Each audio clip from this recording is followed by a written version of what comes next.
host of 7 News in Florida's capital city, covering every corner of the Big Bend. This is the award-winning News 20 at 5 Live. Spring break is here, and first-time DUI offenders may not get off the hook that easy. Good evening. Welcome to News 20 at 5. I'm Fernando Ross. House Bill 555, a bill that allows the installation of interlock devices for first-time offenders, may possibly go into effect October this year. These interlock devices require a driver to blow into a mouthpiece which checks their blood alcohol levels before starting their vehicle and driving off. Florida A&M also began preparing students with their Spring Break Safety Week initiative, which is held year-round in hopes of causing awareness among drivers over the big weekend. Every year, the school displays a demonstration of a car accident showing what can happen due to reckless driving. Driving under the influence has always been an issue, while FAMU and the state still take their stance against irresponsible road users. Buckle up, don't drink and drive. If you feel that you may be incapable of transporting yourself, don't hesitate to use a ride-hailing service like Uber, for instance. Campus carry is up for discussion again. Legislators ponder whether firearms will be allowed on public colleges and university campuses. Taylor Watson has the story. Due to the recent turmoil of violent crimes on campus, many pro-gun activists have highly suggested both students and faculty should be allowed to carry concealed weapons on campus. House Representative Barbara Watson expressed her thoughts about the safety and the well-being of students on campus. My opponents and members of my colleagues of the House of Representatives believe that having additional guns on campus can make people safe. But if you're unable to carry a gun, then it is not making you safe. It certainly means that now a freshman can be vulnerable to a senior. The fight to keep guns off of the campuses of Florida's public colleges and universities continues into a new academic year and into a new legislative session. FAMU Police Department Lieutenant Rollins states ways that the school can be protected if this bill passes. Our officers, and that goes through the proper training, and then also to educate our students and our faculty. And again, as I was saying, that this is a new territory that's going to affect each and everybody. The Florida Sheriff's Association is taking the initiative to address the problem, but the proposal stops short of Florida becoming an open carry state. For News 20 at 5, I am Taylor Watson. There are 805 homeless individuals in Leon County, and the urgency space among Tallahassee's shelters are much needed. Gabriel Dawkins has more. The Tallahassee Shelter and Cold Night Shelter are continuing to make room for those needed. According to the Homeless Management Information System, this year, there are 805 homeless individuals in Leon County. Lewis Martin, who has been homeless for about a year now due to medical issues, says, "Why is it important? You ever been in the cold? It's very important. People get sick.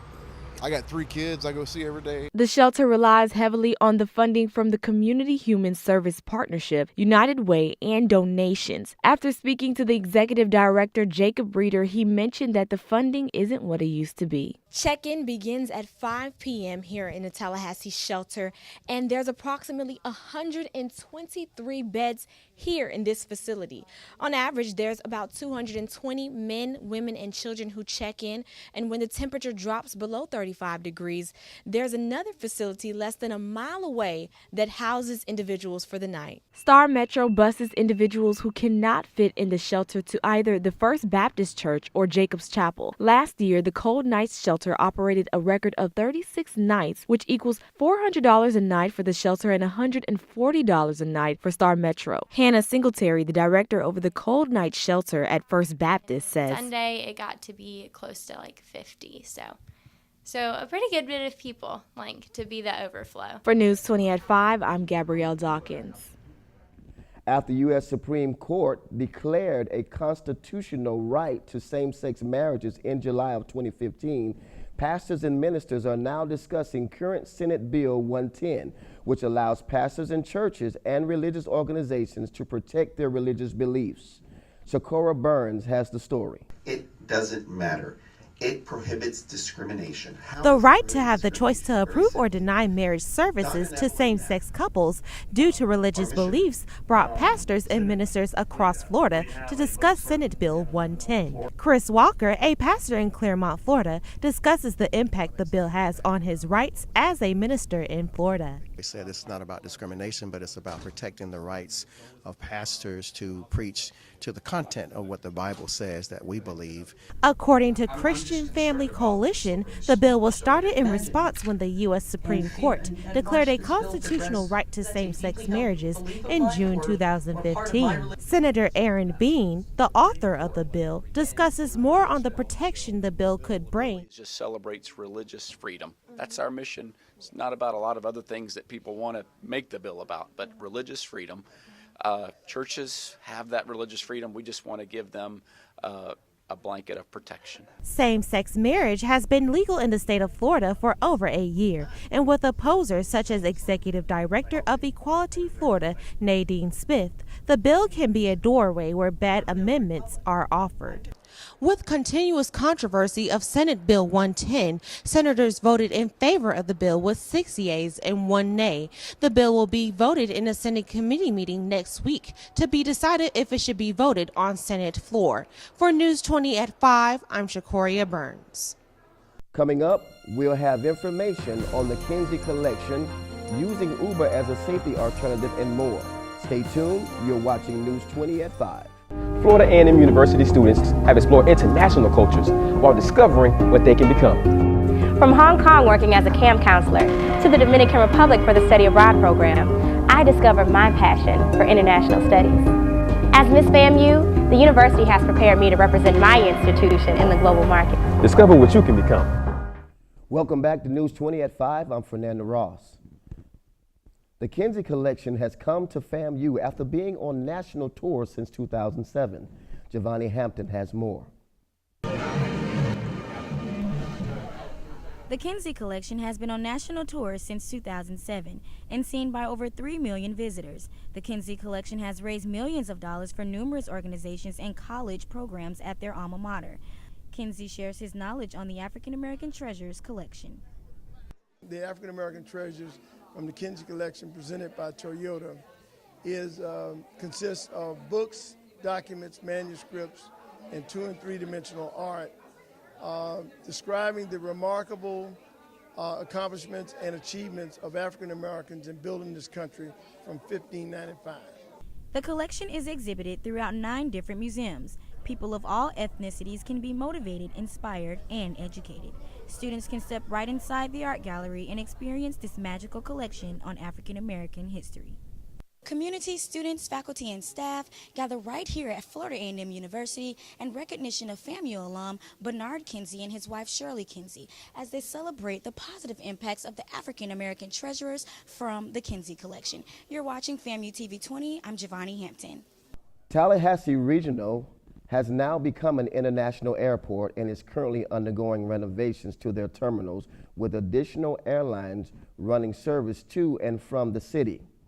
Now, under the name Tallahassee International Airport, major renovations are underway to the airport's terminals, baggage claim, and more.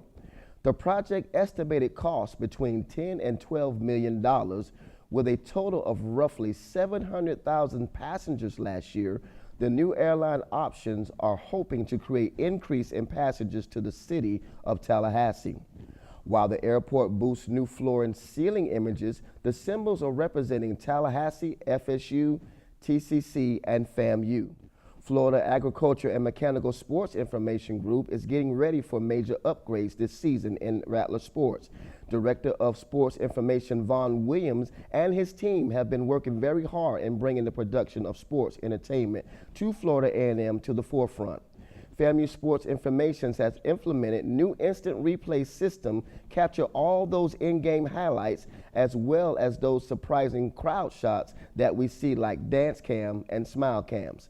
Last season, Sports Information already implemented the use of drones on the football field to capture footage during the games.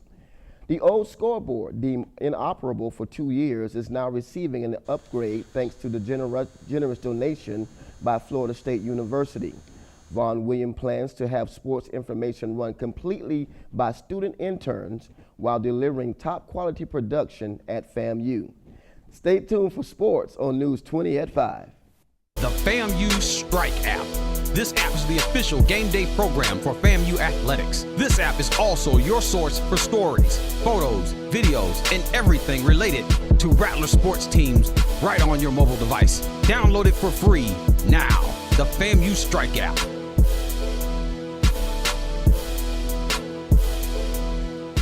Welcome back. I'm Fernando Ross with your sports.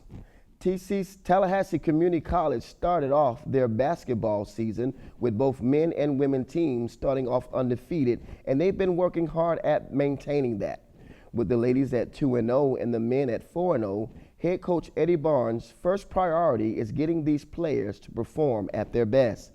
All eyes are on forward Cameron Smith as well as many other upcoming freshmen on the roster. The FAMU women's volleyball team are also undefeated and 5-0 in the MEAC Conference. Although when playing the national ranked teams a part of the Final Four, they failed to grab a win. They played against some of the big Final Four schools like Wisconsin and Texas, but this has definitely prepared the girls in their MEAC. After falling short of the championship last year, the Lady Rattlers are undefeated again without losing a set so far. Can they keep up the win? It's all eyes on them as they continue to fight toward their championship. And the Lakers are getting ready to let go of the Black Mamba as he prepares to play the final game of his 20-year career.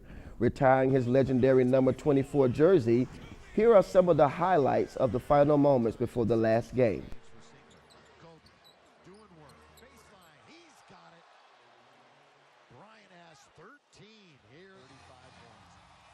So long, Kobe Bryant. After the break, see what new adjustments FAMU has been making to their current parking situation on campus and how a Louisiana teen with autism became prom king at his high school.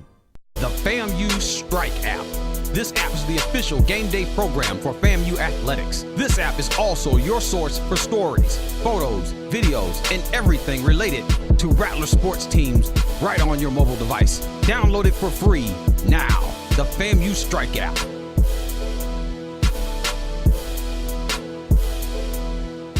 Parking Services is changing it up a little on Florida A&M. Matthew Bell has more on the story. The Florida A&M Police Department has been making adjustments to their parking regulations this year. The traditional parking meters that once required our spare change have now been replaced with new electronic T2 meters that are very similar to what you may see when parking in South Beach, for instance. The days of scrambling for change are now over. With just the swipe of my card, I now have access to parking on FAMU's campus.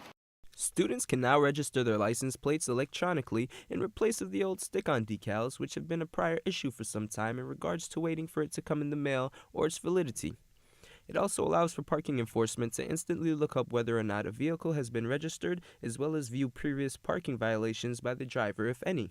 I definitely feel like the electronic meters are way more efficient in this day and age. You know, it's better to just have physical copies of information and having a physical receipt from the electronic meter as opposed to estimating or, you know, kind of going off how many quarters I had in my pocket for the physical meter. It's just a less efficient system. And with this way, I know the exact time I need to be at the parking meter so that there's no dispute between me and parking officials. And, you know, there doesn't have to be any type of animosity about something that could be really simple, just printing out the information and giving me an exact time and location. FAMU PD may have taken a more innovative turn towards their parking situation. I am Matthew Bell, FAMU TV 20 News. The Louisiana teen Buddy Evans, diagnosed with autism when he was just 5 years old and now crowned 2016 King of Mansfield High School. Despite being nonverbal, Buddy Evans is quite known among his school, and his mother couldn't be more proud. In his Rubik's Cube jacket representation of autism, Buddy is preparing for one night surely to remember. Well, that's all for today. For more news, check out our website at FAMUTV20news.com. I'm Fernando Ross. We'll see you next time.